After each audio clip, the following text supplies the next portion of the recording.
Olá, minha amiga, meu amigo. Hora do nosso encontro nesta terça-feira, 15 de julho. Foi num 15 de julho, depois de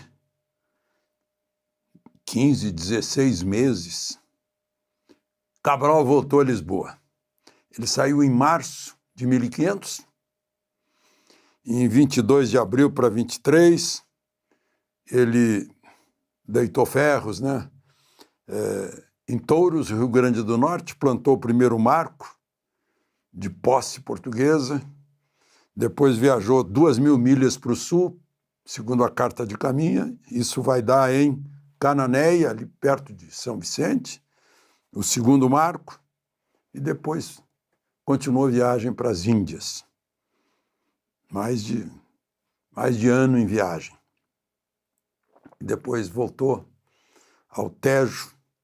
A ação de Cabral significou muito para nós, né? Nós falamos português, integramos a comunidade de língua portuguesa, somos um país continental, as colônias espanholas ficaram fracionadas, nós somos um país único, o Tratado de Tordesilhas foi desrespeitado, conquistamos o país com a pata do boi, com o pé dos garimpeiros, e, enfim, viramos brasileiros.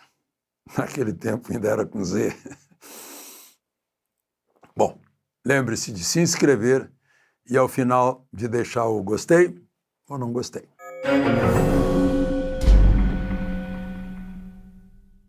Imagino que este 15 de julho está sendo festa para a esquerda aqui no Brasil, porque deve estar aplaudindo muito. Eduardo Bolsonaro abre briga contra o governador Tarcísio e um jornal italiano noticia que já sabem onde está Carla Zambelli.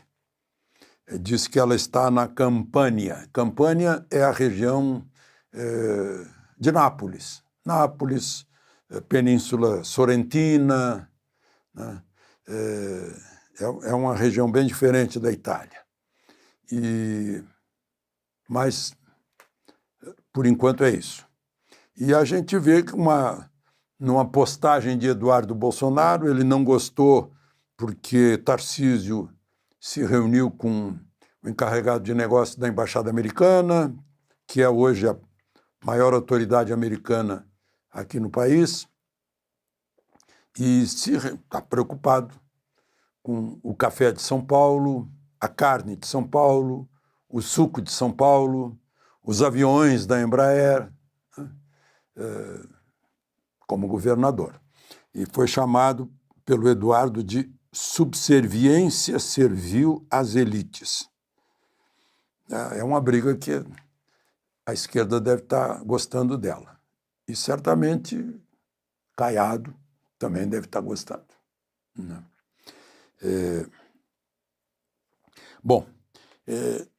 Mas, gente,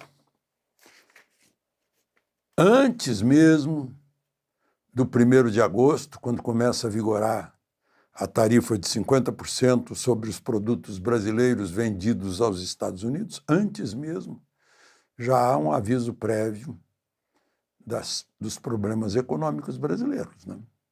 Vocês viram aí a Philco, lá da Zona Franca de Manaus, demitiu 800 pessoas. Primeiro lugar pela queda de venda de televisores, o que tem um significado também para as estações convencionais de televisão. Segundo lugar, venda de fogão micro-ondas, a queda. Por outro lado, o Banco Central tem uma previsão que chama Índice da Atividade Econômica.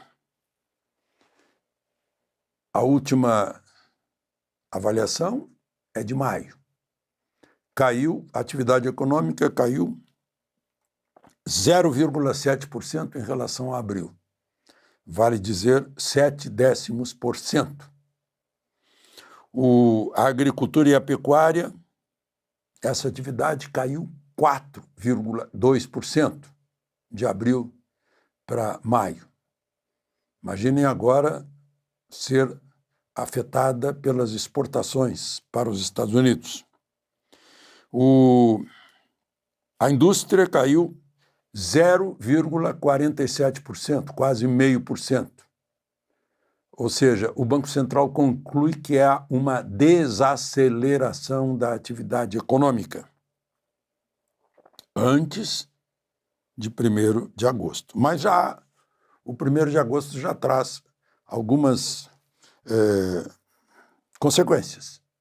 Frigoríficos que exportam carne do Mato Grosso do Sul para os Estados Unidos já suspenderam a produção, né, a elaboração de carnes para exportação para os Estados Unidos.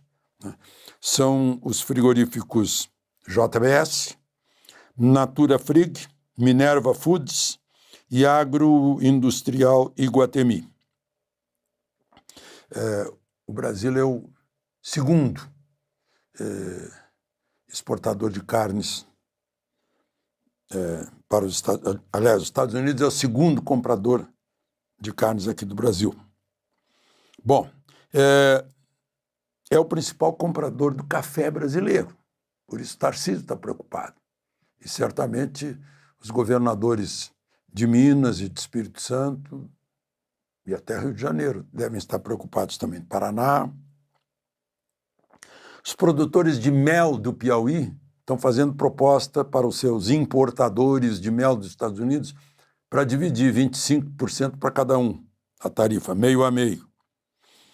Os Estados Unidos compram 42% do suco exportado brasileiro. O setor de pesca está anunciando que parou. Então vocês estão vendo que não é pouco. Lula fez reunião, assinou lá um decreto regulamentando a lei de retaliações, mas a gente vai ler a lei mesmo e ver que é uma coisa que não vai ter muito efeito. Aliás, sejamos sinceros, sem eufemismo, não vai ter efeito algum. E o secretário-geral da OTAN está recomendando que o presidente brasileiro ligue para o Putin para pedir para o Putin aceitar o que Trump está pedindo, acabar com a guerra contra a Ucrânia em 50 dias. Porque vai ter efeito colateral para os países que exportam mercadorias para a Rússia. A sanção é de 100% de tarifas. A tarifa é igual ao preço do produto comprado pelos russos. A tarifa que os russos pretendem vender para os Estados Unidos, né, é igual, 100%. Comércio entre Estados Unidos e Rússia é um grande comércio. E os Estados Unidos importam muito da Rússia. Aplicar 100% vai ser um desfalque para a Rússia. E quem comercia com a Rússia vai sofrer consequências. Recomenda, então, o secretário-geral da OTAN, que é o executivo da Organização Tratado do Atlântico Norte, fazendo alerta para os presidentes dos países que negociam com a Rússia. E não podia deixar de falar que eu não falei nisso ontem porque não tinha acontecido ainda. Aconteceu 15 para meia-noite do dia da queda da Bastilha. A entrega da acusação de Gonê para o relator Moraes, recomendando condenar Bolsonaro a 40 anos e condenar os generais Augusto Heleno, Braga Neto, Paulo Sérgio, almirante de esquadra Almir Garnier, deputado Alexandre Ramagem, ex-ministro da Justiça e ex-secretário de Segurança do Distrito Federal Anderson Torres,